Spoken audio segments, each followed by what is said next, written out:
I heard you played with your mother in the water you made, and I heard you played in the water with the mother you made.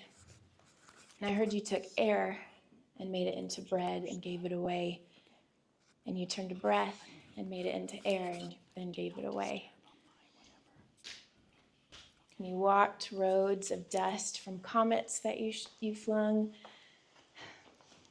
and skies that you painted, and you made time for questions as well as the weddings. And you were beat till you died, but nothing could kill you. And you built a house, and now you live in it. And I am the house, and I am what's living. And though I have died, I will never die. Forever I am both body and bride.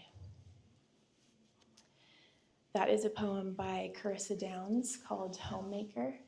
And that is exactly what we are talking about tonight.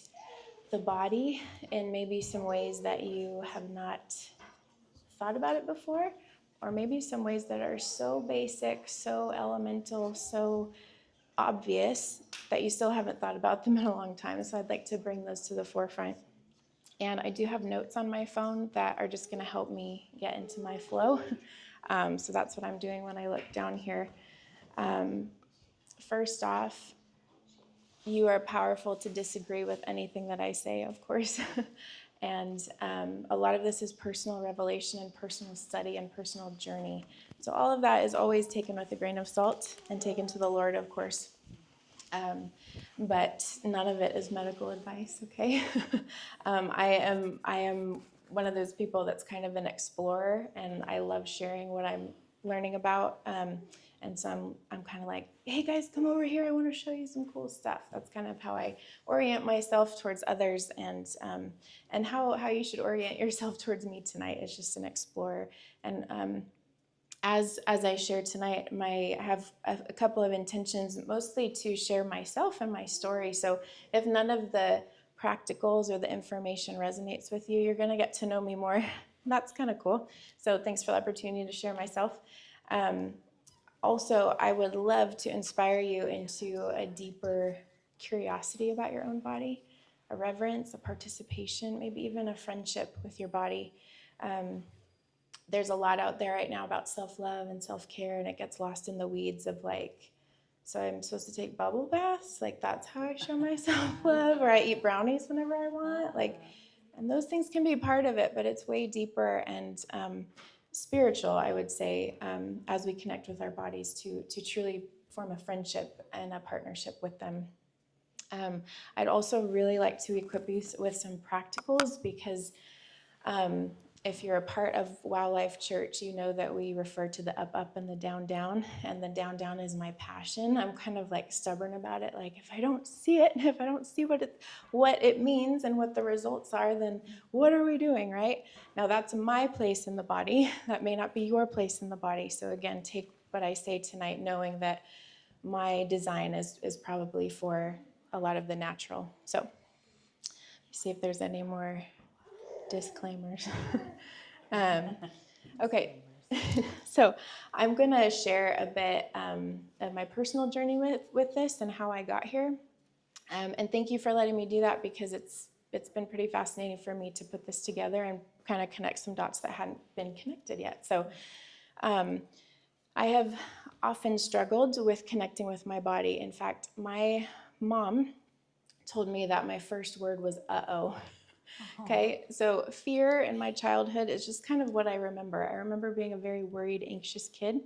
I could feel things in the room. I could feel other people. I didn't know what to do with it. And so I learned from a young age just to numb. Like, there's too much happening here. I don't understand what it is, and I don't have language for it. So we got to make it go away. So that could have gone a lot of different directions. But as I became a teenager and in college, that turned into a binge eating disorder, because I was trying to numb everything out and make it go away. And I once hated that about myself. Now, as I talk about that, I have such a compassion for that part of me who was doing that, because I was going for something that was comforting about home and about family, right? I was trying to use food to numb something out. Now, no substance is better than another when we're using it, not according to its design. But that is something that I used for many, many years, and that would bring me into shame spirals, right? And disconnect me further from my body, because I didn't want to be in my body. I didn't want to be in my head. I just didn't want to be in me, right? So as I graduate college, I'm like, okay, what am I going to do with my life, right? And I'm like, I think I need a better relationship with food. And the best way I knew how to do that was to go work on a farm and get as close to an embodied, immersive experience as I could to hopefully form a better connection with this very natural, physical part of life. So I did that for 3.5 years, and that was amazing. And that's all those stories are for another time. After that, I went to cooking school. I'm like, okay, working on this relationship with food thing, right? Again, another amazing experience. But you can kind of start seeing a pattern here of Brie's trying to interact with the natural world, figure out what the heck she's here for, and trying to be in her body the best she can. So let's see. I'm just trying to do a bird's eye view here.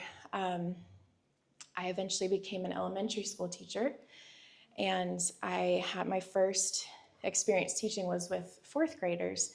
And I was in the inner city. These kids came from really rough homes, had really big emotions. And as I was learning how to navigate that, I started realizing my emotions aren't that different from a 10-year-old's. Like, if I was going to be really honest, like maybe they were stuffed, but me and me knew that I looked very much like these 10-year-olds on the inside. And I was like, that's really interesting. Next year, I taught 1st grade, and they don't know what happened, but somehow I ended up with 19 boys and 3 girls. Wow. And I had to learn real fast, like, how to keep things literally moving in the classroom, and how to keep little bodies moving, and how to be okay with it. And I don't think I was good at it, but I had a willingness to figure out how can everybody stay moving and still learning. I didn't figure it out. In fact, I quit halfway through the year. That's how intense it was. But the question was there, like all these questions about how do we be in our bodies? Like, what is this? Taking me different directions in life. So another story, I'm living with really dear friends, and they make really good coffee. So I became an everyday coffee drinker. Like, that's fine, right? Is that a problem? Here's the story. It's not a problem. But the Lord had something to say about it to me. So I am like, I think I was like sitting down to pray or read my Bible or something. And then I was like, wait, I'm going to go get my coffee, right? I come back, and I hear the Lord say, I want you to stop drinking coffee. And I'm like, oh, crap. Like, and I was working out a lot of religion at that point. And so I'm like, gosh, like, this is so the thing, right? You end up really enjoying something, and then he takes it away, right? Or I've made it an idol, or what in the world? He says to me, Brie, you cannot feel the difference in your body between fear, excitement, caffeine, and the Holy Spirit, and I need you to know the difference. Yeah, that's interesting. So this was about 9 or 10 years ago. I had no idea what the nervous system was. Nobody was talking about it back then. The Lord was talking about it, even though he wasn't using those words. But it's true. The chemical experience of all 4 of those things felt exactly the same to me. Rose has asked me to say them again. Fear, excitement, caffeine, and the Holy Spirit. So that was a big, that wasn't a huge revelation at the time to me, but it has become increasingly more and more so. So I seek out an emotional health program, because I'm like, I have got to figure out what's happening inside of me, right? And so I'm in this program. I finish the program. The owners come to me and they say, we really want to train you as a coach to work for us. And I'm like, what? I was not looking for that. I'm like, okay. So I roll into that. I start coaching groups of women. I start coaching individuals. And something that I'm finding as I do this and in my own process is that as myself and my clients start shifting the internal dialogue we have with ourselves to something a little bit more sisterly, a little bit kinder, a little bit more, oh my gosh, I made a mistake. Okay, I'm learning. As we made it a little more neutral, the voice of God started sounding different.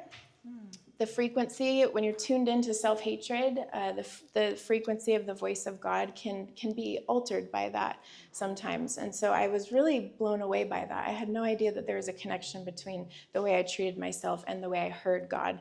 That doesn't mean God was saying those things, but the tone of voice that you hear him in or the way you receive him, I do think is affected by our relationship with ourselves. So that was very interesting to me. So I did a lot in the emotional health realm for the last 5-6 years. And during that time, I met Josh and married Josh. Yay. Yes, yay. Josh. Yay. And one of the things that we walked through is pretty much as soon as we got engaged, my entire being went numb. Like I couldn't feel emotion or physical or anything. My body just shut down. And, he has walked with me through that when we had no understanding of what was happening, which was I was in a nervous system state of freeze. And we can talk more about that later. It's very scientific and understandable to us now, but we didn't have language or words for it. So the fact that his faithfulness and his steadiness walked with me in that is everything to me. And he always had a way about him where I would have these big episodes of shaking, where my body would shake very hard, uncontrollably for quite a while. And he would hold me through that, and he would whisper in my ear, "I'm not afraid of you, and I'm not going anywhere." And this was through engagement and well through the first year of our marriage. And often after one of these experiences, he would say, "And now we're going to go play." And he would take me bowling, or he would take me to do something fun, because he said, "This play will also be part of our lives. This is also important to us." And so if you came to our wedding, we had bounce houses, and that was like the physical representation of that. In hindsight, now that I understand my nervous system a little bit more and what was going on, my body was going, "Oh my God, we're finally safe. We're finally safe, and we can let this out. We can let this charge out," okay? Now, I kept expecting some traumatic memory to arise, or some understanding, or some like, "Oh my gosh, this happened when I was 3, no wonder," right? I never had that. I never had that experience. It was in my body. I had done a lot of emotional work, a lot of inner healing work. I had written and written and written and sorted through my story in a cognitive way ad nauseum, and my body had not yet gotten the chance to release all the fear from my perception of things as a child. So that is what has gotten me really curious about, like, what is this body piece, and why is it important, and how many of us are walking around the planet in a kind of functional freeze where, things, you may not know that I'm in freeze, you may not know that these episodes are happening in the safety of home, but like, man, like there's a lot more life to be felt and experienced, and all of that. And so this is why I've become passionate about this, because I think this is beyond having good body image. So I really want to clarify that. It's not just like declaring nice things over your body.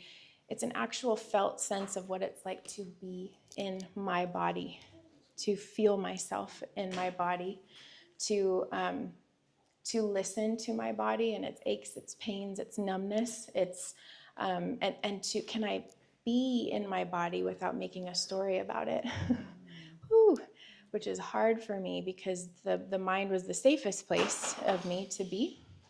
And I was well versed in emotional health stuff, right, for years and years and years. So I know the tools, and I know the tricks, and I know the journaling prompts, and I know the, look at mom stuff and dad stuff. And like, I knew that stuff, and something wasn't translating to my body. And so really what I'm making a case for tonight is like rethinking the body, like that this connection, this awareness, this being in is vital. And I'm one of many people talking about this right now, which is so fun. I'm just seeing it everywhere that I look. And so I do think God is bringing stuff like in this time about the body. And so can we hear it? Can we participate in it as that comes up? How's everybody doing? Whew, I feel like I'm talking so fast. Okay. Okay. Let's see. Yeah. Okay. We're going to play a clip in just a moment. But I want to say this, and I hope this always moves me. Jesus came in a body. Jesus came in a body. So we chat about this at Christmas time a little bit, right? Almost to a sentimental degree. But Jesus came in a body. The author of the Mirror Bible, Francois Dutoit, puts it like this: what other stamp of approval for your humanity do you need than the God of the universe coming not as some like demi-warrior God, not as another creature, not as an alien, but as you. As you in your body through a birth canal. And he came in a body, he died in a body, he resurrected in a body, he ascended in a body, and he lives in a body. We don't talk about this. He lives in a body forever identified with you and your physical humanity. So this is a big deal. This is a really big deal. We're going to talk a little bit more on this as we go, but I want to play this clip from Baxter Kruger, who gives such a brilliant story about the profundity of Jesus coming in a body. Thank you. God, it's got to be nice tempo. Yeah. We're going to get rolling here again. And here's what we're going to do. Baxter's going to go for about another 30, 40 minutes. The microphone. We're going to take some Q&A. It's not the right. It's 20. It's not the right clip, or it's not queued up. Sorry, I don't know what happened.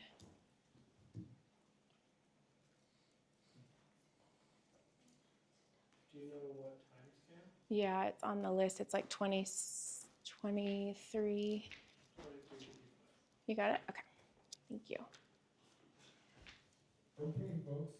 We're going to get rolling here again. I said, what Jesus? I said, Jesus walked over, gathered us all together, and walked up and sat in his Father's lap. Yeah, just hang out for a second because it's the next story. That's the gospel. That's what Jesus has done. He's met us in our darkness, and he didn't stay there. And he's taken us to be with his Father at the Father's right hand. And then he said, this is so real. It doesn't matter if you feel it. And most of the time I don't. But this is so real that it's already at work in you. You were so included in my life and my relationship with my Father, and you're so included in my anointing in the Holy Spirit. It is already at work in you. Now this is why I'm like, wow, okay, what does that mean? And the revelation to me came on Saturday morning again with my son. He was about 7 years old. I am sitting in the den on the couch, sorting through junk mail, getting ready to watch an Ole Miss football game. Door over there, I see this action out of the corner of my eye. Over here, there's two little faces peering around the edge of the door, damn face paint, camouflage, hats on. And the next thing I know, it's like two cannonballs, camouflage, plastic guns and knives flying across the room, hits me, and we end up in this mock fight, explosions going off, and we have playing army for about 5 minutes until I'm exhausted. And we end up in a pile of laughter on the floor. And I get another one of these messages, a little ticker tape says, Baxter, pay attention, this is important. Well, okay. Saturday afternoon, get ready to watch a football game. Your son and one of his buddies is playing army, and they come horse around the day. I couldn't figure it out. And then little by little it began to dawn on me. First clue, I didn't know this other little boy. I didn't even know his name. I'd never even seen him. And then I thought, well, you know, what would have happened if this other little boy, let's say my son was back in the back playing with our dog Nessie, and this other little boy walks into the den. He looks around. He thinks that must be Mr. Kruger. I'm just gonna go run and embrace him. No, he would have looked and thought, no. He didn't know me. He didn't know what I would do. He didn't know if he was wanted. He didn't know if he was welcome. He didn't know anything about me. But my son was there. And my son knows that he is one of the apples of my eye. He knows that I not only love him, that I like him, and that I want him. And so in the freedom of his knowledge of my heart, he did the most natural thing in the world. He came and engaged me in play. And I'm sitting there in the den in my own house, and I'm watching my son's freedom with me go inside that other little boy. And he gets to taste and experience a relationship with me that he doesn't have. It's not his. He goes right from my son's heart into him. He gets to play in our freedom. And I'm watching this and I'm thinking, oh, in that day you will know that I'm in my Father and you're in me and I'm in you. This is the source of our freedom. It's way bigger than we knew. We think that Jesus is up there watching us and somehow along the way we're going to get to do something for God and for God's glory. In fact, he's in us. He's sharing his life with us all day long, every day, and it looks very human. It looks like being a mother. It looks like being a father. It looks like being a farmer. That's beautiful.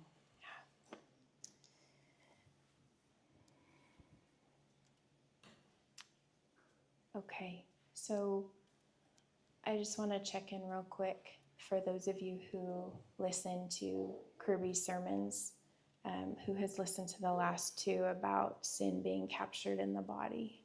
Yeah. A couple of us, okay.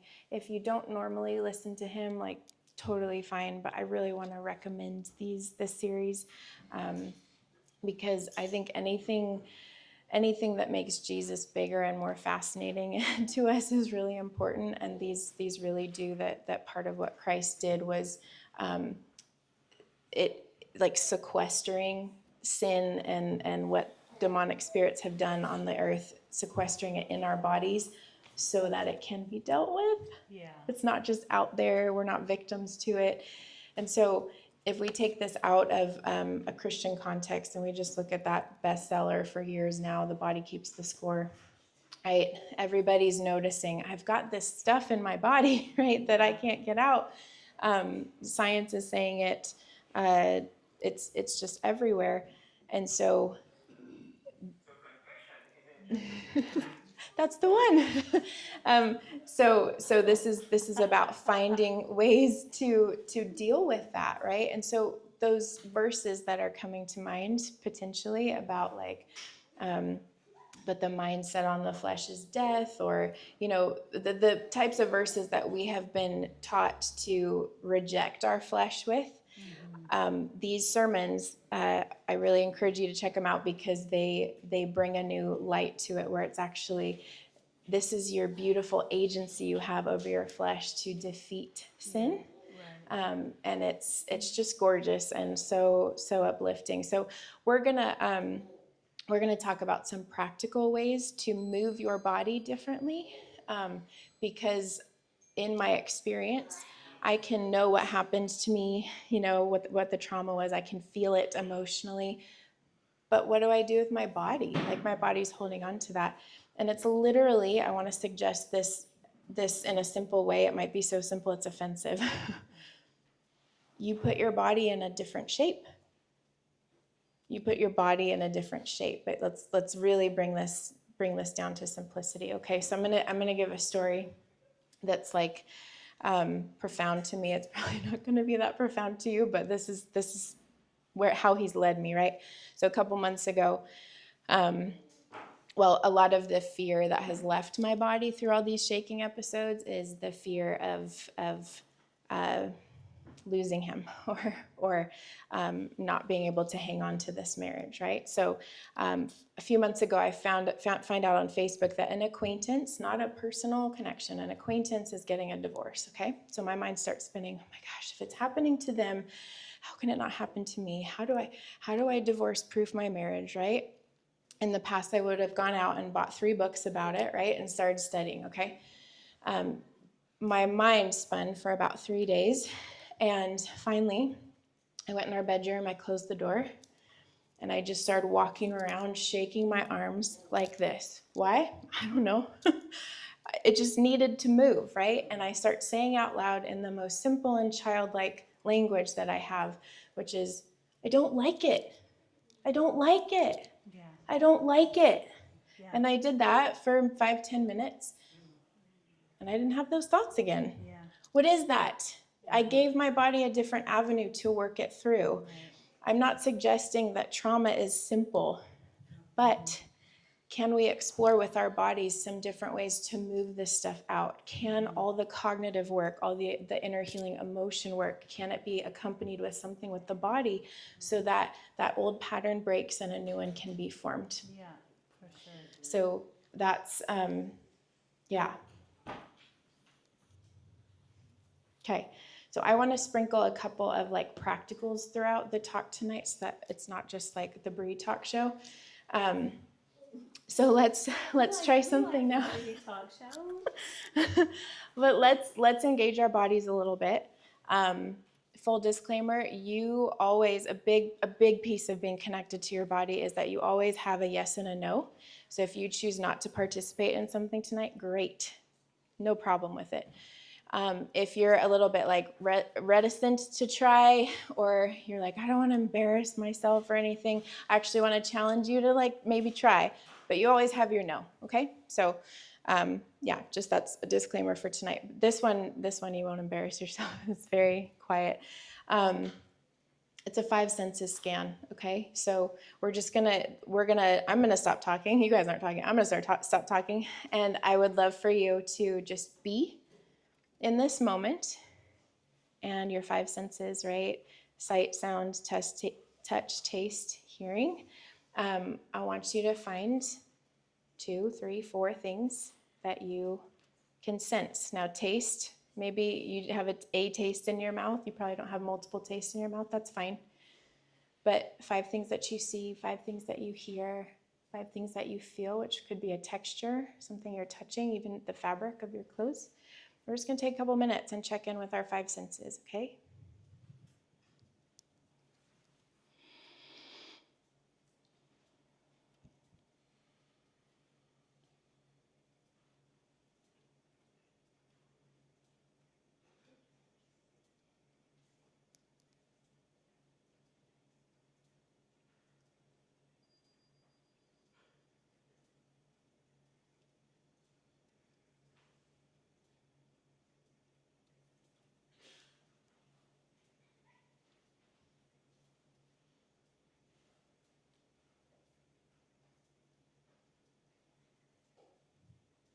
Okay, let this be easy.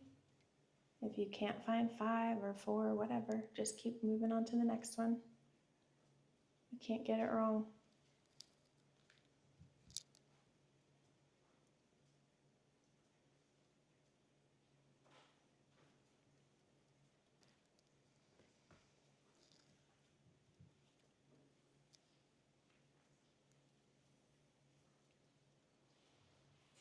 Just a moment, I'm going to invite you inward.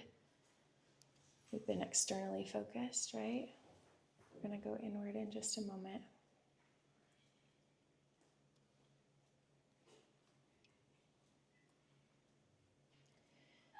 Okay, I'm going to invite you to close your eyes if you feel comfortable and safe doing so. And we're going to search your body for sensations.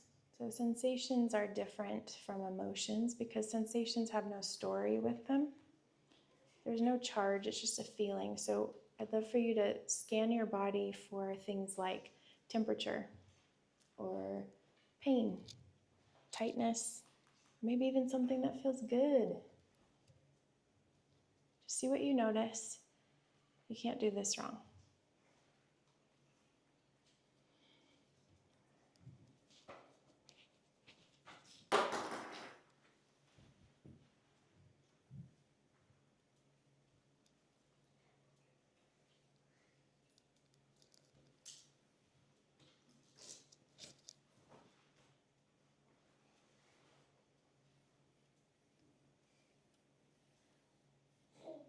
Take one more moment.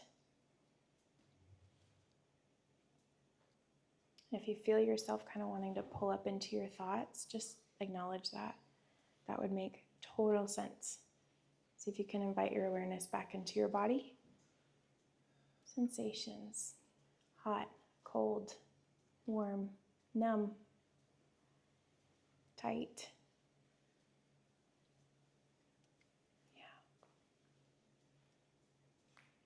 Okay, now you can keep listening to my voice. Keep your eyes closed for another moment. The next piece and the last piece of this activity is to orient. And the way we do this is to bring a soft gaze to 3 objects in the room. So in a moment when I tell you to open your eyes, I just want you to find 3 things in the room. And your brain doesn't need to name them. You don't need to think about it. Just focus on resting your eyes gently on 3 objects around the room. And when you're finished with that, you can look back up here at the front. Take your time.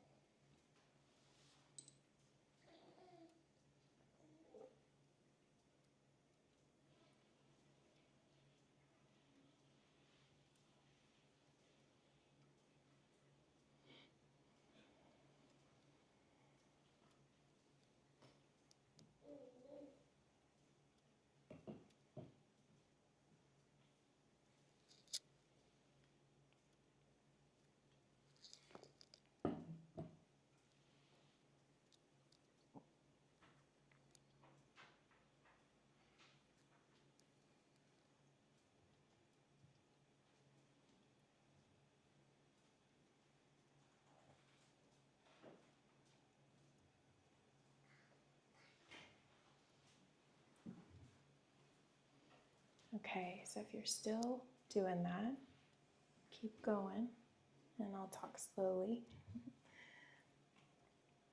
When I do this with clients, most of them say, Brie, this is really dumb and I don't want to do it. I don't understand it and it seems really stupid. And I'm like, thanks for being honest. That's actually a really normal response. Way to go. We'll try it again another time. So if you had any of that come up in you, awesome. You're right on track. For those of you that have done the book study with me, you're like, yeah, I know what she's doing. Those were actually some pretty deep practices that you can carry with you throughout the day. So anytime you're feeling too externally stimulated, take a minute, check inside physically, right? We're not just going inside our thoughts and our feelings right away. We're checking in physically. What's happening in my body? A big key for checking in with the sensations in our body is language. So back when I was teaching first grade, my mentor teacher was like, Brie, do not miss the magic of watching a child learn that what's here can come out of their hand. Slow down that process for yourself and be in awe of it, because to them it's like mind-blowing, okay? And now we all, yeah, Misty, you get this. Yeah, because you see it. So language is a huge piece of our understanding, our consciousness, our ability to connect and relate in the world. Same thing when we're learning language and we're expanding language for understanding what's happening in us, whether that's physical or emotional. So I don't know which slide it is. It's the one with the house. The next one. There's lots of houses. The next one, sorry. I'm giving this to you in a packet to go home with, but coming up with a bigger lexicon of language for physical sensation is a really big deal and really helpful, because a lot of us have grown up with the word feelings. And feelings can mean emotions, feelings can mean sensations, and we want to bring some distinction and some expansion there to those. So I can tell you right now, I feel sweaty, really red. These are all very physical, like, reactions, right? We're not getting into sadness or anger or fear, right? These are just what's happening in the present moment. We're not creating a story yet. We're just being with the sensation. And man, I like, this wasn't taught to me. This wasn't modeled. Like, I think most of us have grown up around people and been people who are like, I want to make this go away. Like, or I'll take the good stuff, but we can't take just the good stuff, right? We have to have an open system that is alive and willing to feel. There's going to be some uncomfortable sensations and emotions as well as the beautiful ones to feel. So don't worry about like studying this right now. I just want to give you a quick visual of what's going on with you. So, okay, my brain made a check mark to go back to something, and oh yeah, the other activities. So thank you. You're so good at that. Okay, so we oriented to sensations, then we oriented to our environment. So if you're feeling, oh, there's too many thoughts, there's too many emotions, check in with your 5 senses. 5 things you can see, 5 things you can smell, 5 things you can hear. It's fun in a quiet room like this to focus on hearing, isn't it? Because you're like, oh, the fan and Baraka, and like it's fun to really focus in on that. So, and then this orienting piece where I had you look at 3 things gently, slowly. This is a really big deal. We have an animal primal nervous system, whether we like it or not. And a lot of us have ascribed that stuff to like, that's carnal, our body's bad, we shouldn't give in to urges, right? We just throw all that stuff in the corner and we're like I gotta fight all these instincts, right? But there's like a primal part of you that thousands of years ago would have been out on the savannah, and every few minutes you would have been looking up and scanning your environment. Still safe, great, okay? And it would be rare moments where you would have tunnel vision to hunt something, and you would focus really hard, and then after that hunt was over, you would widen out your periphery, you would take a deep breath, you would be back with the community, okay? How much of the day are we focused, looking down, and sending the signal to our nervous system and our physical body, hey, this is important, this is scary, we need everything on alert, right? This is where we get this right now where everybody's talking about everybody's in fight or flight and they need to be more rest and digest, right? That's actually way oversimplifying it. We need to learn how to move between the two. That's what life is, the movement. Life is the resiliency that I can move in and I can move out. I was stuck in freeze at a very young age, and my husband witnessed lots of ages coming out of me in the last couple of years. Like, we want to be able to move in and out. No nervous system state is bad. It just is. Can we move in it, in and out and through it? So all of those exercises are listed in that resource packet too, so you can come back to it. But don't despise the small things or the simple things. Like, play around with this and see what you find out about yourself and about the present moment. Yeah, so that's good. Yeah. So this is kind of interesting because I set up my outline and then changed the order of it several times. So for some reason now I'm going to talk about why we should be connected to our bodies. That made sense to me when I was doing this, and maybe it makes sense now, I don't know. But we're going to talk about why. Why is this so important that we be in our bodies? Because it's one of those terms, at least in my field of work, that is becoming so oversaid that it's like posh now. Like, oh, just go be in your body. Just get in your body. Get out of your head, get in your body. But like, what the heck are we talking about, right? Like, again, like I need the grounding of like, what does this mean? So let's talk about some whys. Now, number 1, this is not an accusation. This is my observation. The world is very confused right now about what the body is, what we can do to it, what we can change about it, what we cannot change about it, how we can biohack, what it's capable of. There's a lot of questions underneath that about the body and what it is and what it means. So this is important that we are in our bodies now more than ever. And I do believe that being in our bodies is a source of protection. When we are disconnected from ourselves, it's much harder to feel the sensations that correspond for us as yeses or nos, right? And this gets nuanced because trauma has yeses or nos, and so we need to start untangling what's trauma and what's actually my design that God is asking me to do. But as we are safer and safer in our own skin, that makes it really hard for other crap to get in, other experiences, ideas, philosophies. so on and so forth. So if you know who you are and you've got clarity about that and you feel safe in your body and an idea is presented or you see something on social media or somebody says something, you're like, oh, that's not for me. Boom, done. No question, right? There's something that comes from a groundedness and a physical sensation of, oh, this is me, this is not me, this is where I'm going, this is where I'm not going. So it's super important, and it's kind of hard for me to articulate. So see if I can keep going on that. We're vessels, and we're filled by things whether we like it or not. So it's important that we're making conscious choices of what we're filled with. This is not a comment on stop watching TV or being on your phone or all that stuff. No, we're so tired of hearing that, right? It's, can you choose? Can you choose what you're filling yourself with? If you're going to sit down and be on social media, great. Are you choosing it? No problem. Are you consciously aware of what you're taking in? Okay. Another reason being in the body is important, and I spoke to this. Gosh, sorry, am I so red right now? I just need to say it out loud, break the ice on that a little bit.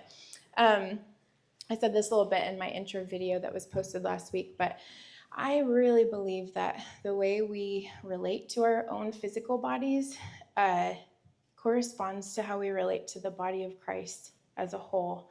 And I can tell you, I was out of church probably altogether for 10 or more years, mostly because I was bored.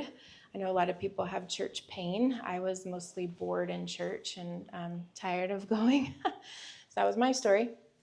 But I can tell you the lessons of independence and trying to do everything on my own during those years were way different than since being connected here and being connected to WOW and going to group events, and it's like just amazing synchronicities happen, and there's provision, and people want to know you, and there's so much about my life that's opened up since trying to be independent and do it all by myself. So as I've seen my body more as a holistic synchronous harmony orchestra, that's really changed also how I interact with the body as a whole. Okay, what the heck has gotten in the way of us being connected to our bodies? One of the things I want to talk about is Gnosticism, and you can look deeper into this, and I recommend doing that because it's really important, especially for those of us who are interested in the mystical side of Christianity. Gnosticism is an important thing to know about and know what it is. So I'm going to summarize it here, and then if you want more resources on it, you can let me know. I can point you in some directions. But Gnosticism is something that sprang up soon after Jesus ascended, and it was, I'm going to boil it down here, but it was basically like, Jesus was such a good idea. Jesus was such a good metaphor. Jesus was such a good being, and we should really strive to be like Jesus. This world, this earth, this carnal flesh, we got to escape it, and we got to ascend like Jesus. Like, part of it sounds totally normal to us, right? But it totally demonizes the flesh, nature, the earth. And again, Jesus came in a body. I'm not saying it because I think it's important. I'm saying it because it's like a tenet of our faith, like that he came 100% God, 100% man. That's really important.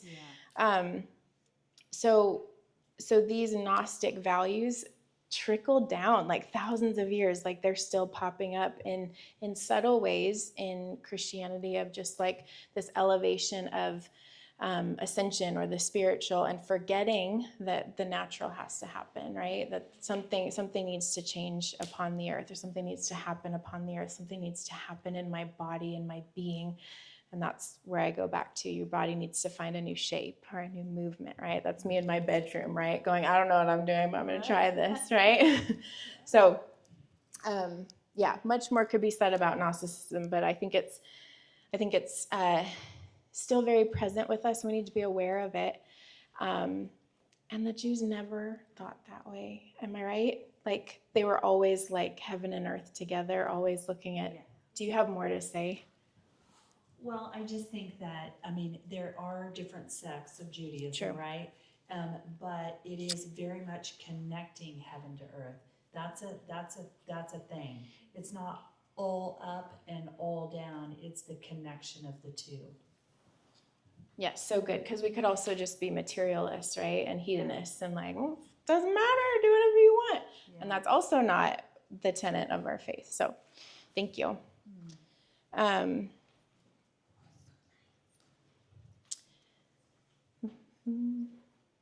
Yeah, okay, a lot of us have been told that emotion was not something to be followed, and that sensation always had to do with sex. that was a word you used, to be in relation with sexual things, right? But we just checked in with our five senses, and we checked in with those sensations, right? So a lot of this has been scandalized in church stuff and puritanical roots and things like that, things that needed to get theologically sorted. And so being in the body, being a physical being, is good. And a lot of us are still like wanting to believe that and coming into the full belief of that, right? Because there's just been a lot of other messages sent that your emotions, you can't trust them, and maybe you can't. Your body, you can't trust it, and maybe there's times where you can't. But I want to propose, like, I view my emotions and my body as children, and I'm the parent, and I'm receiving parenting from the best parent who's teaching me how to parent and have jurisdiction over this. But there are times when your kids teach you something as parents, right? So like they get a seat at the table. They get to have a voice, right? Can you listen? Do you know how to listen? And I think most of us haven't been taught how to listen. So that's what we're working on tonight. I also want to talk about, like, some of you may feel like, Brie, I don't feel anything emotionally or physically, right? I don't know what you're talking about. And I would totally understand where you're coming from because of how much I've walked through functional freeze.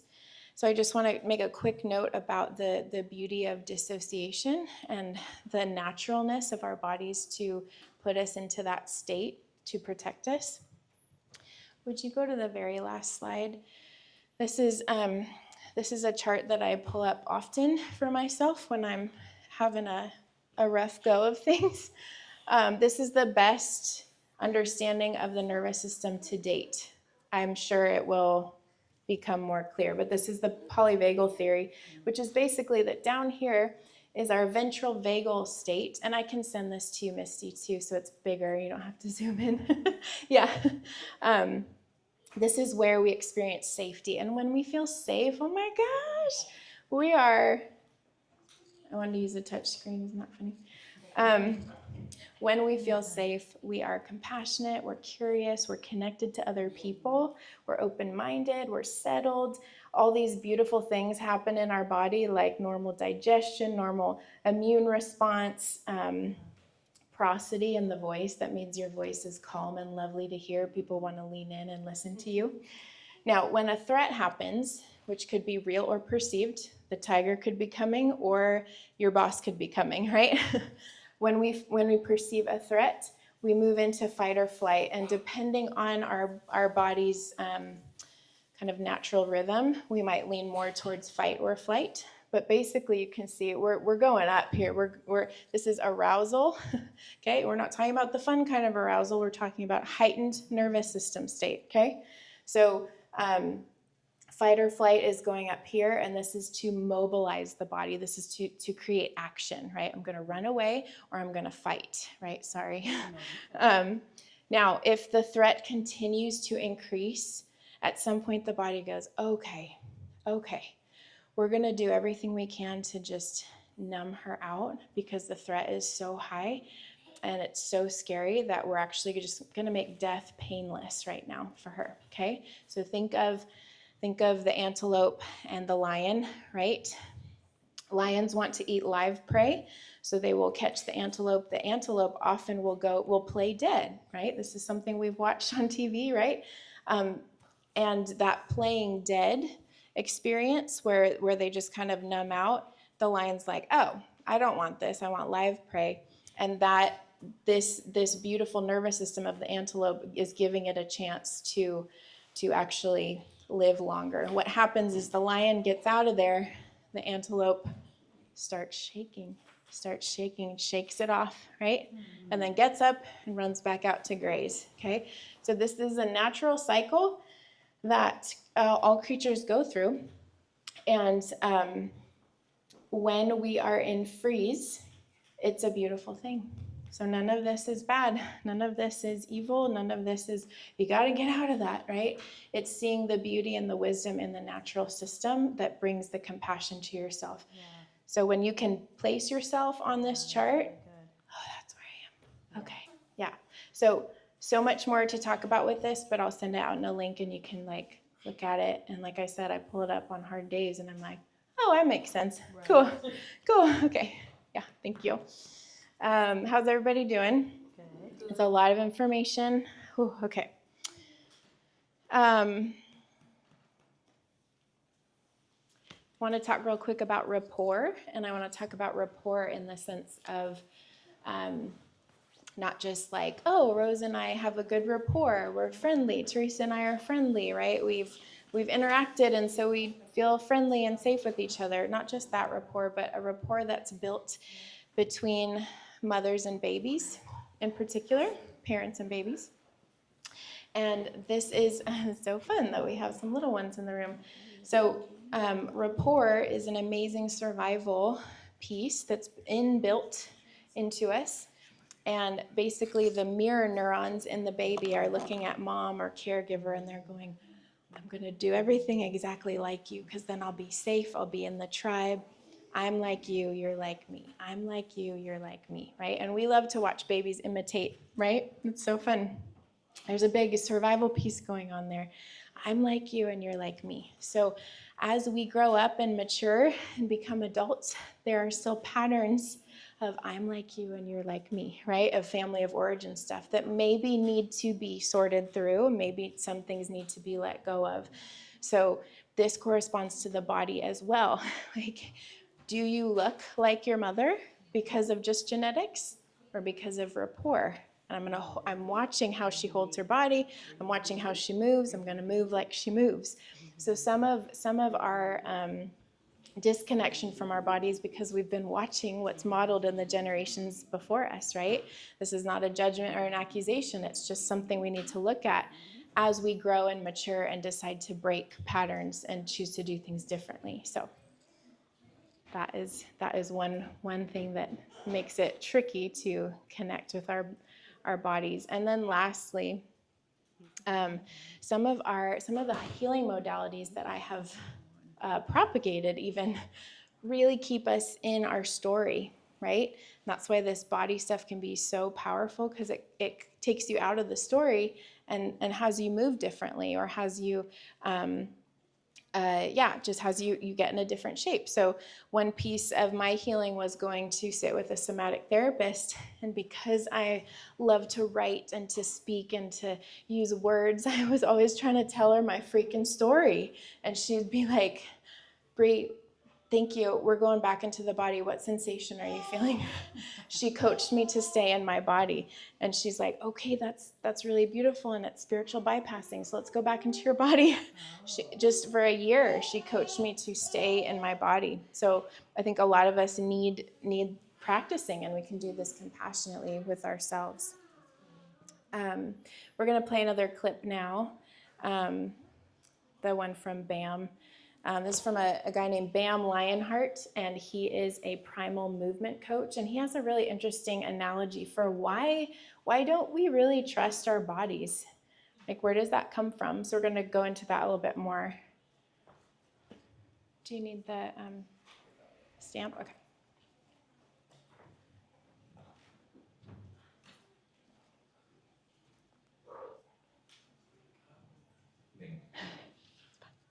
Is why do so many people not trust their body, do you think?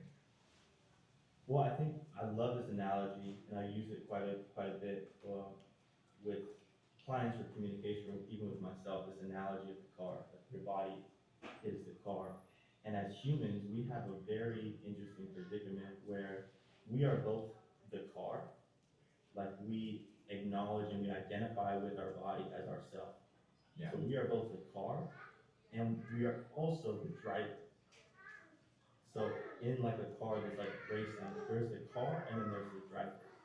And when you are the car, if the car breaks down, you have a problem. There's a problem with you. And that's when bad self-talk can happen. It's like I really identify with my vehicle as like me.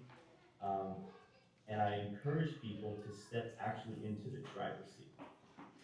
The driver of the car is very objective and not so judgmental type of thing. That's the driver has a very special role where he gets to drive and feel. I know the direction I want to go, I know the quality I want to go, and so I'm making these movements and I'm operating the vehicle, I'm operating my body. And when something doesn't work or something doesn't respond, like you're talking about, you're driving this old vehicle that maybe doesn't have power steering, you're like, man, I really gotta plug this thing. Most drivers don't go immediately into the headspace of like, oh, this car is so terrible, this power steering. You're simply just acknowledging, wow, it's taking a lot of force for me to steer this thing. Or, you know, the suspension is a little bit wobbly, the ride is a little bit not ideal. So when you put yourself in the driver's seat, then you start to just objectively look at the quality and the sensations of the vehicle. And then you can say, well, this quality or sensation is less than ideal, and I would like it to be something else. So for instance, the suspension. Okay, the ride is a little bit wobbly and a little bit crazy. So you're like, that's less than ideal. I don't really enjoy that experience as a driver. I would like a better suspension. Then that leads you to say, how can I make the suspension better for my car? And we could easily transfer this to your physical body. If you're walking or running and you like feel off balance, you don't feel like when you're walking or you're running that you feel balanced, you feel powerful. Maybe it's like you feel clunky when you're doing those movements. A lot of people can resonate. I can resonate with that. So if you identify with yourself as the clunkiness, then you're like, oh, I'm clunky, I'm this. Instead, if we say like, wow, I'm experiencing walking and running right now, it's feeling off balance, it's feeling a little bit clunky, it's less than ideal. What can I do to make my walking, my running feel a little bit more smooth, balanced, ease, and enjoyable?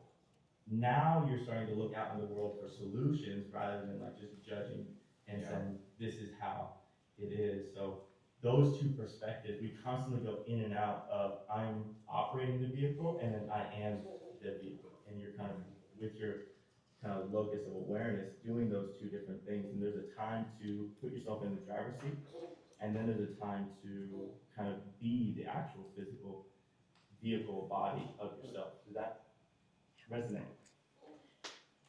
Any thoughts? Any thoughts? It doesn't even have to be on this piece particularly, but I want to check in with you guys on like, how you doing? What are you taking? A lot of thoughts, but I've been. Oh, sorry. This is like my favorite thing to talk about, like what you're talking about. But when you talked about noticing your five senses and like noticing your awareness and everything, what that speaks to my heart, and what I was noticing while I was doing that, it brings me into the now. Yeah. It doesn't, you know, the fight or flight, we're usually thinking about our past. Yeah. Or we're begging for our future to be here. And we don't connect to the now. And it's like, we're like rejecting the now, you know. Mm-hmm. But there was also, when you said, like, in those 3 levels, and I forgot the different names, the one freeze and the different ones. The one thing that I sense is that when I get into either one of those levels, the ability to not just hear God, but to feel His presence changes in each one of those levels. You know, in the social engagement, the lowest one, where I feel safe, I can hear God's voice real clear. I can feel His presence. I don't even feel a separation. I really feel like, wow, I really know He's near me. In the freeze state, I'm in the place going, where are you? Where are you? Why have you where have you gone, you know, and you feel that separation.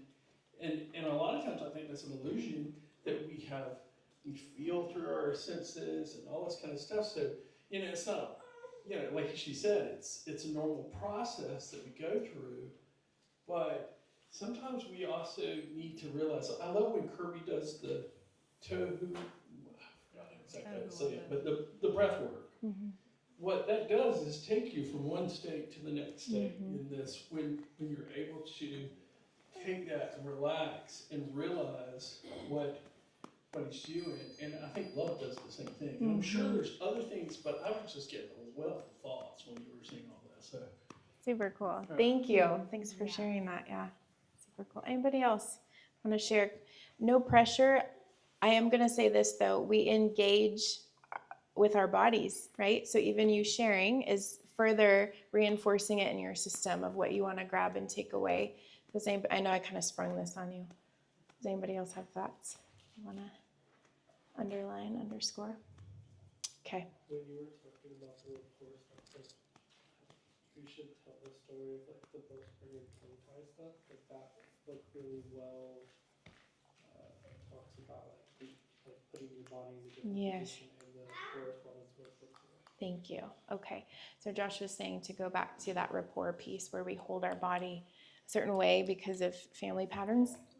There are things out there to specifically target that. One of them is called the bowstring practice, where you actually learn to hold yourself up from the inside, which sounds beautiful philosophically, but it's actually very physical. It's how to hold yourself and your rib cage from the inside and hold. It changes your posture. It changes the ease with which you pick up children, all these things. But what they're also finding is that children who are born with tongue ties, which is happening more and more, it's more common, and they're trying to figure out why. When they're trying to correct that in a child, whether they do it medically or they do it with exercises, they're finding that if the whole family gets involved, meaning they all get on the floor together and do the exercises, or when mom starts doing bowspring, the baby's body starts changing because the mirror neurons are picking up a different shape in the baby's body. So all of this is healable. Yeah, that's beautiful. All of this is changeable. Like, this is the best news. I think this is the gospel. Jesus is like, all of this is changeable. So good. Yeah, thank you. Okay, just a little bit more. I know we kind of are at the end of time here. So I talked about, this talk is about embodiment, and I don't think I've ever mentioned that word yet. So embodiment is being in your body. It's an awareness, right? And I'd love to actually bring up the Mark Walsh clip. It's just like a minute long. Mark Walsh, if you enjoy British humor and you don't mind people who cuss like sailors, he is your guy for embodiment stuff. He's so funny, and he's also very good at articulating this abstract thing of embodiment. So let's play the clip and then we'll chat about it.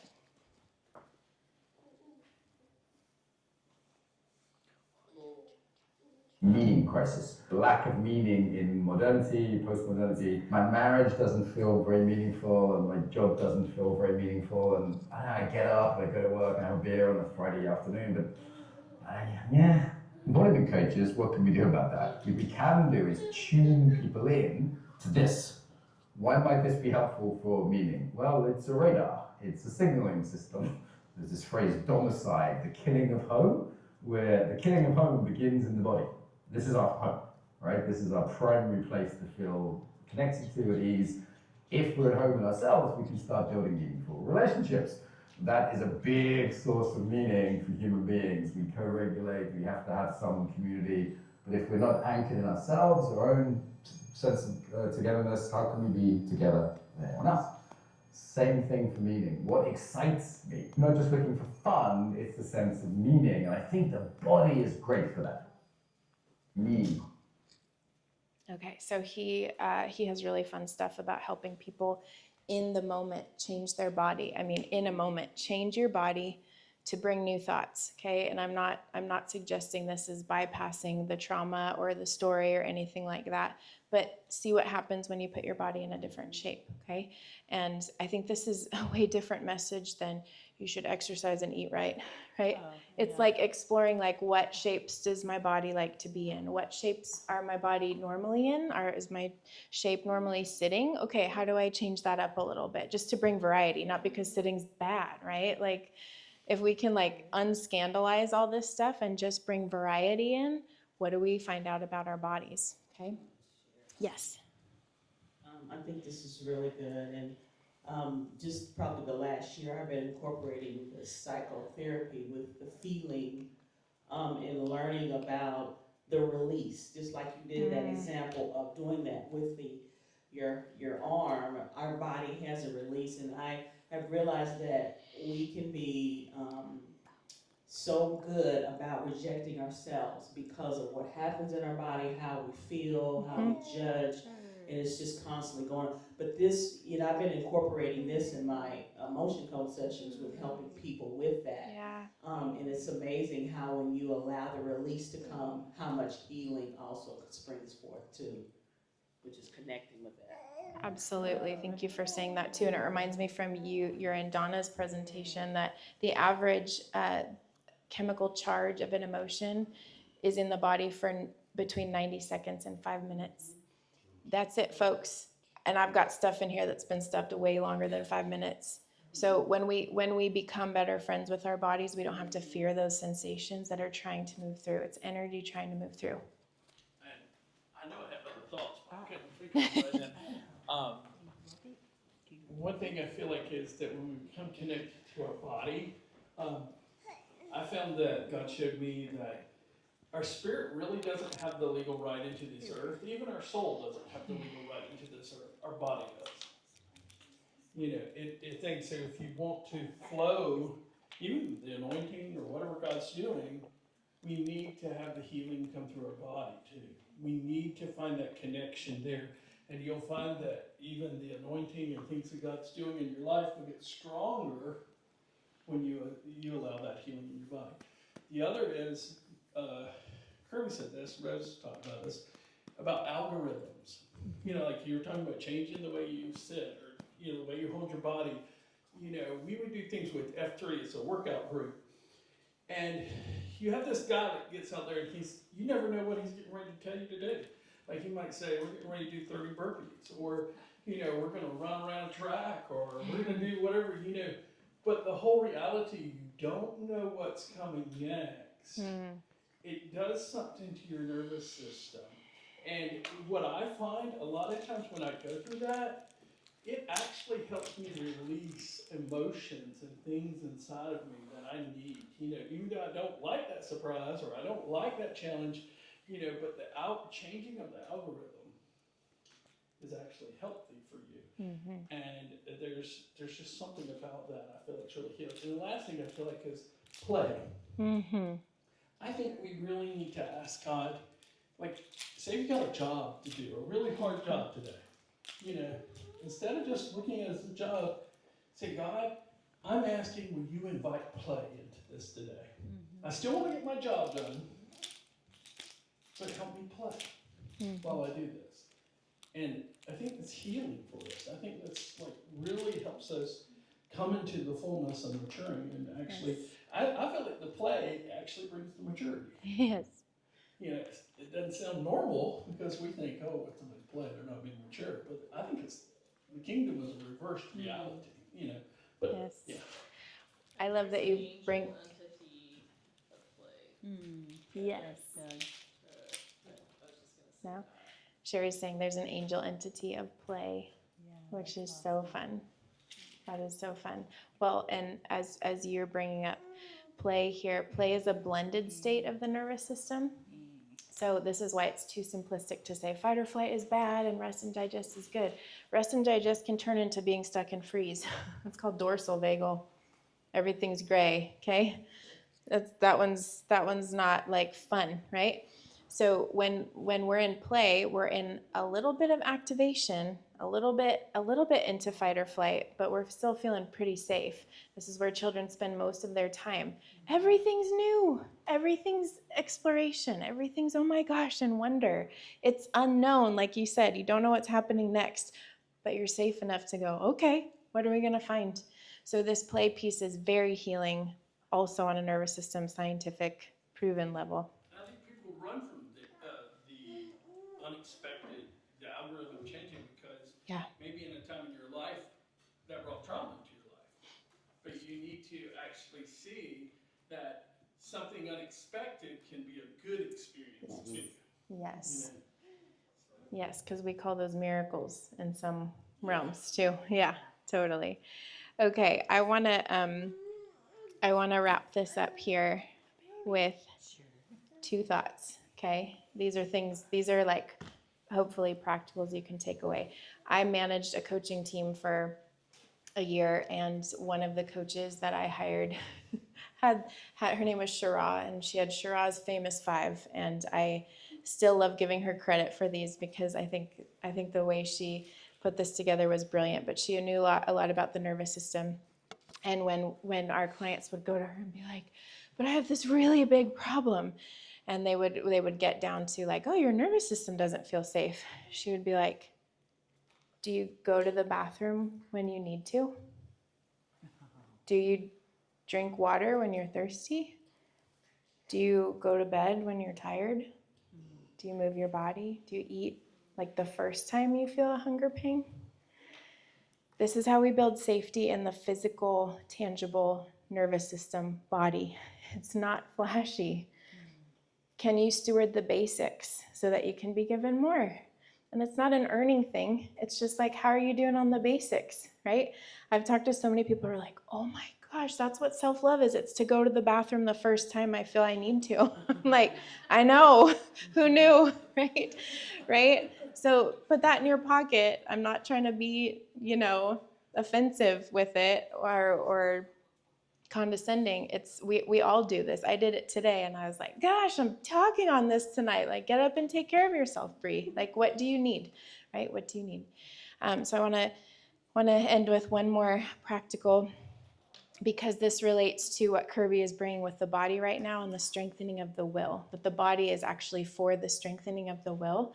And I want to, if I can, I want to have you set down your definition of willpower, because willpower to me, if I'm gonna choose a body stance for willpower, it's like, like I'm gonna try really hard, right? Yeah. This is not what we're talking about. We're talking about strengthening the will. And I learned this from Joseph Sturgeon a few years ago. It changed my life, and it changes all my clients' lives as well. And again, it's really simple. It's been staring us in the face the whole time. If you want to strengthen your will and connect with your body, say what you're going to do out loud before you do it. I'm going to walk my dog now, and then go walk your dog. I'm going to do the dishes, and then go wash your dishes, because your body's listening, and it's made specifically to correspond with your voice. It's made to respond to your voice. You will build self-trust and integrity with your own self if you do what you say you're going to do when you say you're going to do it. Simple. It's not, I'm going to be a rock star someday. Try. It's, I'm going to take out the trash, and then you take out the trash. So hopefully tonight there's been enough practicals that you can grab onto something and implement it and watch it change your life in those beautiful ways. I love this quote where it says, "Trust in the slow work of God, your tender vine dresser." All these things matter. What we do matters. They can be small and they can seem slow, but they add up and they're really big, especially for the physical body and the nervous system. Any other reflections, questions, clarifications? Yeah. Working with the high school special needs kids, just implementing play is just magical. And all of the other staff are watching it happen, and they're looking at me like, what was that? And I'm like, I don't know. It was off the cuff, off the grip. Yeah. And the kids totally responded that now, this upcoming year, all my freshmen are going to be seniors. And I got to watch the legacy within the last 3 years just evolve into these different things. And then some of the kids will be like, hey, you didn't throw your shoe today. I was like, yeah, I didn't. And all I would do is put it up at my shoulder and just drop it off my back and walk out. Yeah. And they're like, you left your shoe. I was like, I'll be in that class in the next hour or so. We're okay. Yep. Yep. So, Bring yeah. in variety and fun, and yep, that's so good. So good. Anybody else? Yeah. Oh, both of these, right? Both of them. I don't know why. I just want to ask you to maybe do, if possible, if we have time, a little bit practical on what you just said about the play thing. Yeah, if we can do that, if it is possible. That's so good. That's so good. A little bit of practical on play. Any other avenue? Any other like specifics? Like playing as you an adult or playing with your son? Yeah, like because I want to know a little bit more about it, so that's why. Yeah. So I love this example here because it's both what Misty and Robert are saying is it's the unexpected. So play has to do with the unexpected. And also I just heard this, I was learning some stuff about my dog, how to play with him. And a definition I heard there was play is command-free exploration. So there's times when I'm training my dog and there's times when I'm playing with my dog and I don't know what's going to happen. Is he going to bring the toy back? Not always. Am I going to do something different, right?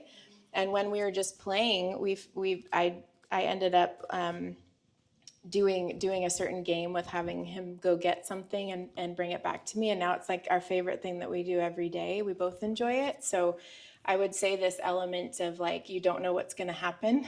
This is why children will sit down with Legos or Barbies or whatever, and they'll just make up a story. And they didn't think it out beforehand. They're just responding in the moment to, what's happening in the Barbie kitchen or whatever. So I think that spontaneity piece can be really big. And for adults, I think that can be harder to desire. We don't always want the spontaneity, but that can look as simple. Here's a really simple way of playing that maybe doesn't look like play at first. Driving a different route to work. It's the unexpected, right? Ordering something different than your usual thing at the restaurant. Calling your friend or your spouse at a different time of day, right? Sending a different message to them, right, than you would normally send, or just bringing variety and spontaneity in. So those can be avenues that you start working more like surprise into your life and like, oh, what's going to be around this corner if I take this route to work? Does that give some ideas? Okay. Yeah. When my oldest was little, we would be driving, and I would just say I'd be driving. He's in the back seat, and I said, "What's your name, little boy?" I would act like I didn't know him. I'd say, "What's your name, little boy?" He'd say, "Oh, my name's Christopher Charles Pannier." And I said, "Oh, I have a Christopher Charles Pannier." "You do?" And so we would just go this back and forth, and he absolutely loved it. And he's almost 50. He plays it with his kids now. Yeah. He loves it so much. So it was spontaneous. That's fun. So at least for tonight, the element that's coming up in our group is the spontaneity of play. Yeah. But I think we should keep talking about it in the Facebook group because it's important. Well, I think that God does that with us, or He tries to do that with us, and we're not necessarily keen to it. We're not aware of it, right? But it's actually happening all around us, I think. And there's things that if we can open our eyes to see the play, that there's this engagement that happens. Like if you're going to the grocery store, like I was walking into Whole Foods. Before I was walking in, I was praying, okay, Lord, whoever it is you have for me to run into while I'm in the grocery store. I mean, I do random stuff like that. Yeah. And sure enough, I ran into an old friend and we started having this amazing conversation. And she asked me a question, hey, Rose, do you da da da? And I was like, oh my gosh, I do. Let's get back, on this tomorrow because I need to get you that information. But I mean, to me, that's play, because it's that unexpected, surprising stuff that, the Lord wants to do with us. And so I think it's embedded in, I think it's woven in to everything we do, but we have just become so numb to things that I don't think that we recognize it so much. There was another thing that I wanted to say, and then you connect the dots for me, but there was a situation that happened where I was really mad about a thing, and I threw a fit. I mean, the adult in me really wanted to just flop on the ground and be a 2 or 3-year-old and just seriously throw a fit. And I did internally, and I did vocally, and I didn't, totally flop on the ground, but I mean, I was irritated. And, fast forward, I mean, the thing is that what, Kirby taught me about that was the energy in that, the fervent prayer of a righteous man availeth much. And so the energy in that is what ended up getting my prayer answered. What do you think? Yes. How does that work for you? Yeah, I'm so glad you brought that up. I'm like trying to end. Can you go back to that slide that says what is embodiment? Because I never hit it. But move over here. The fundamental skill set of embodiment is bodily awareness and choice. This means we're not just mindful of the body, but can also alter it. This is how we break patterns and create new ones with the body. So yes, if the story doesn't get in the way, we can use that energy to, I don't like it, or to have the tantrum, or to choose, right? And that's what when we're so triggered that we don't have a choice, that's why we want to start practicing in these small ways of being aware of our senses and our sensations and things like that, because then it's more available to us when big things happen. Our mind doesn't just immediately go blank and everything goes out the window, but we have more access to, okay, where do I want to channel this? What do I want to use this energy for? Am I answering your question? Yeah, and I think that yes, you are, and I also think that there was freedom in letting my body express itself, and so because of that freedom, and I've recognized it sooner. And I think that sometimes we can try to, like you were talking about earlier about the flesh, and how the flesh has been so scandalized. I think that we can push it down to where you just settle. You settle for a thing, and it's like, oh, heck no. I'm not settling for that, right? And so I'm going to get mad. Or, heck no, this isn't a good enough party. I'm going to crank this thing up. We got to really celebrate. You know what I mean? Totally. I mean, that's one extreme to the other, but Totally. yeah. Yeah, I think in general, being less afraid of what these feelings, emotions, sensations are, and being aware enough of choosing what we want to do with it. And so, yeah, gosh, it feels like there's an example that's trying to come. So I'm just going to pause a second. Can I say something? My first thought was when you were saying, like you were feeling, I'm sorry. Oh yeah. When you were feeling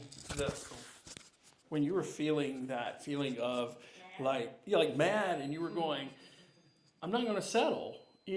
I think ultimately that's like God saying, do you choose you? Do you choose you?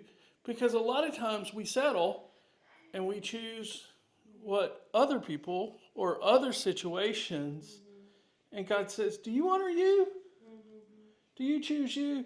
And it's like you're getting to know who you are, because this person may be fine with that, but you may go, no, I know this is really who I am, and even in releasing the frustration, it's not like, in society, we're not supposed to go and just go, at craziness stuff. But at the same time, there are moments within us that we feel these things and we go, no, I can't let that out. I need to completely bottle that up and I need to scandalize it. Like when we talk about the communion, this is one of the things I'm going to share tomorrow, but when we scandalize, we're not receiving communion properly. So we always think, I have a problem with, like Donna or somebody, or I have a problem with, Patricia or something, that's what we think of scandalizing. But we can scandalize ourselves. And we have been scandalizing ourselves and accepted scandalizing ourselves for generations. And I feel like God is saying, no, it's time to choose you. It's time to say, hey, it's okay to realize, I don't accept that for me. I feel like it's part of balancing of the scales. I think it's where you say, no, this is the time where God's going to balance the scales for my life. I don't know. That's what I'm feeling. So, Yeah, thank you for sharing. Yeah. Thank you for sharing. Yeah, I again want to keep this particular conversation going too, like whether in Facebook or next time or whatever, of what are examples of when you've used the energy from a situation to shift things. The only example coming to my mind is I really got into running when I really started hitting anger in my life, because and it's like a way to process it. It's not the only way, right? But I would just like feel that energy, and if I just sat in it, it was overwhelming. And then I was like, well, I'm not supposed to be angry. Squash that, right? But if I went and ran, and I just kind of pounded the pavement, then it was there was a different story about my anger at that point. But I remember Kirby's example too. Like you see a picture of a child, in a third world country with cleft palate or something. You're like, gosh, it's wrong, right? And you use that to pray in that moment for all children, or for cleft palate, or for, like, what can I do, right? Because we're getting these glimpses of his heart. Like, that's not right. That needs to be different. And so can we use that energy in a righteous way to pray the prayer that he's like, please, will somebody declare this on the earth, because this is my heart for a situation. Yeah. Anything else? My husband. Who's that? I was just gonna say, the energy has to go somewhere. So if it's overwhelming and you need to shake it off, or you need to go run, or you need to pray, or you need to pray for someone, the point is just to not let the energy get stuck inside you. And so, like, you can do that through a lot of different ways. You can go lay hands on someone and transfer that energy into them and create healing, create an open heaven for them, whatever it is. But if there's no one around, if you're alone and you have that and you're not guided to pray that energy into a certain thing, then do something else so that it doesn't just get stuck in you. Yeah. Everything really is movement. Life is movement. And if you sit on that for a while, you'll be like, okay, what are all the ways I can move? Yeah. Okay. Thank you so much, everybody. Oh my gosh, that was awesome. Yes, thank you. And you guys, okay, so like when Brie was saying, when she was saying that she was feeling sweaty and red and all of that, well, she had all this energy within her. Could you feel that energy? That energy within her. And it's awesome because of the energy that she was carrying, and she was trying to deliver it. She was trying to deliver it out to all of us. And so what the Lord was speaking to me about when she said that, bing, the Holy Spirit came and said, well, Bree's going to pray that energy out over people tonight. So if somebody needs a release of some sort of physical energy, Bree's gonna pray over you. And maybe even Bev might even have some frankincense, because I don't have any in my purse, that she could use if she wants. But so I wanted to just share that with you guys, and just to tell Brie thank you. And the other thing is like, I think it's so amazing that, and Brie's a pastor. Brie and her lovely husband Joshua, they're pastors for Firebrands, and I think it's fabulous to have that, seal of being a pastor, because she said yes to being ordained, right? And then also to have that capability and that knowledge of how many of us grew up in the church. How many pastors do you know in the church that have that capability? Right? And it's the unique capability that each one of us carry. That's what we're hearing about from each other as we continue to go through this stuff. There's different capabilities that we carry with healing. And so, Brie, thank you. Thank you for that. And maybe, so we're going to get queued up for communion. But before we do communion, this is where maybe David will even grab his guitar and play a little bit in the background while people come to get prayer or whatever.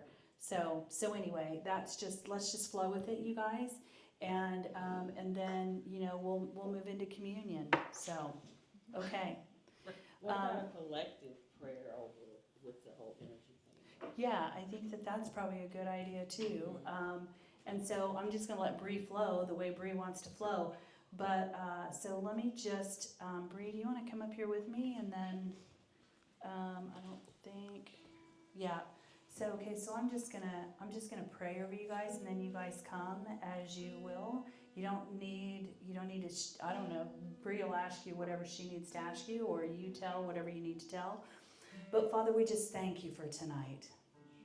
Lord, we just thank you that you have come to be with us, and that you have come in a unique way through Brie and out to us.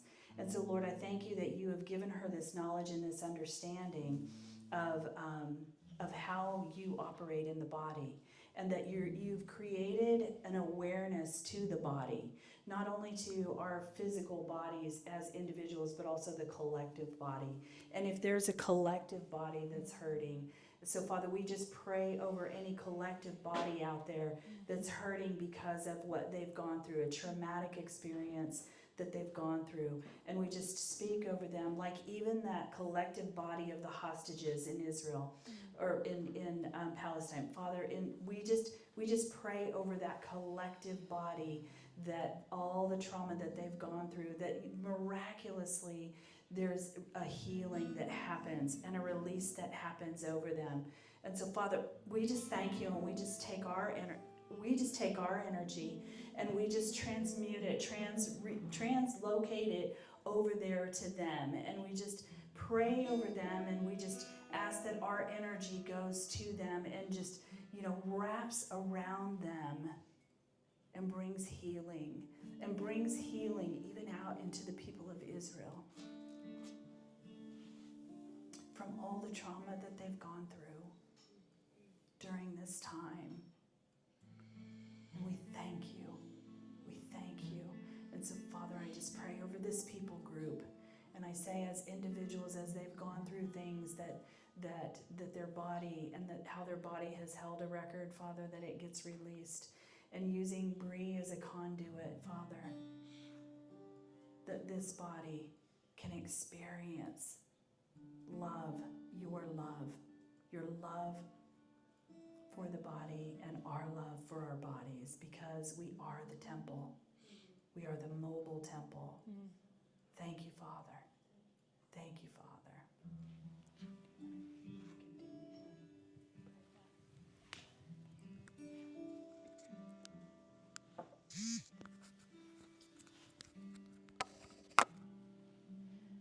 Blessed is the King who comes in the name of Adonai.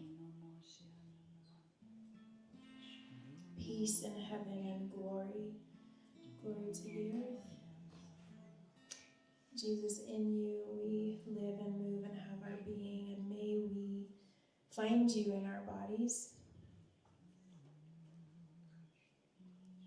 Would you rewrite stories of shame, stories of self-loathing, stories of mirror grimacing. Would you rewrite those? Would you change the energy of those? Rewire brains, even in this moment, so that their bodies are dear to them.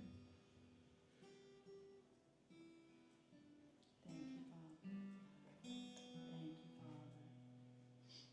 Thank you, Father.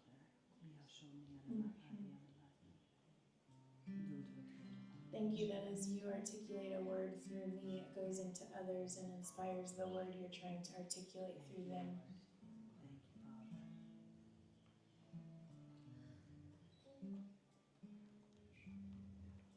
Speak peace over cells in the body. That our cells, our organs, our organ systems would be singing the same song.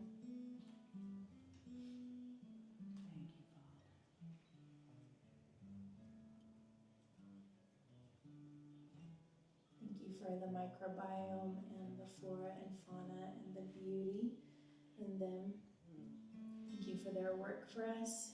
Yes. May we honor them and nourish them. Yes. Be led in wisdom on how to do that for our particular bodies. Thank you, Father.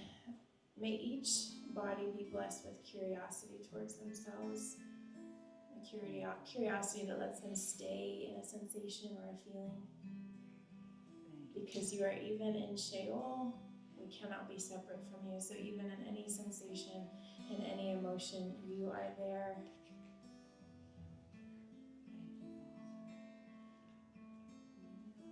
Would you show us the balance of this, that the fear and pain and trauma that have been experienced in this room, that those would be balanced out with joy, and we'd also experience new levels of joy in our bodies.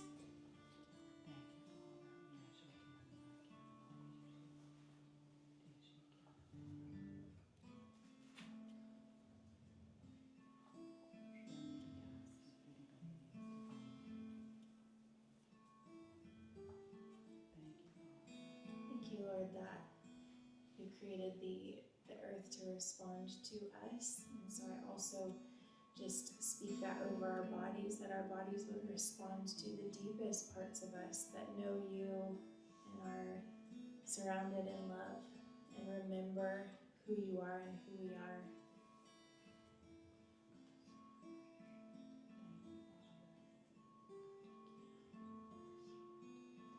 Speak resiliency over this room, that there would always be 3 or more options for every body in this room. That the black and white fear paradigms would be taken away, and we would always see that we have 3 or more options in every situation, and that we can choose to bring us fun ideas of ways we can move our bodies in new ways, ways we can release energy in constructive ways.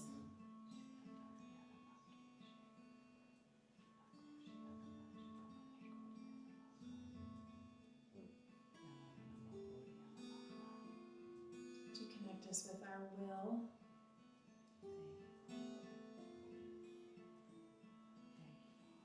So that we can experience the glory of the body that you created.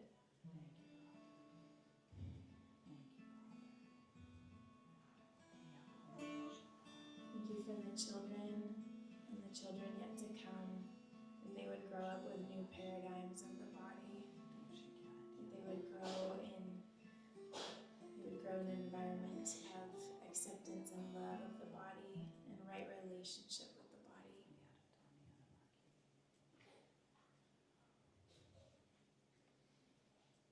Jesus, we honor you for taking on flesh.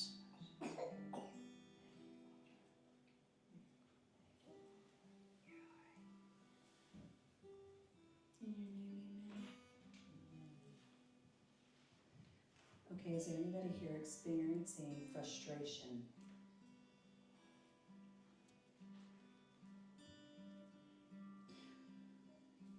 I've been feeling some frustration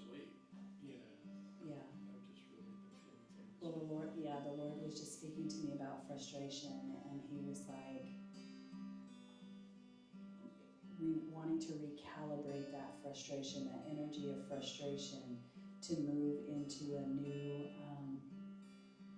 strategy, taking that energy and creating a new strategy, and so that it doesn't sit in the body, which is, this is Brie. Brie will be able to explain it. I can't, but just by faith, coming and letting Brie lay hands on you and pray over you to recalibrate the frustration. That's what I was getting. To be able to turn that frustration upward to life.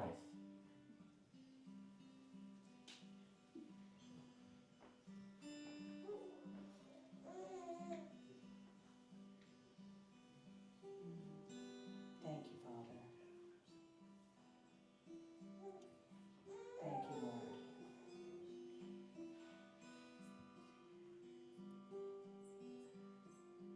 Father, we know that as you've called out, as you've had me call out frustration, Lord, we know that frustration, if we can recognize it, we can turn it for good. We can take that frustration, recalibrate it into a new strategy, that we can see past it. We can see past the frustration, and we can see a new thing. We can see a new way. Okay, so by faith, if there's anybody that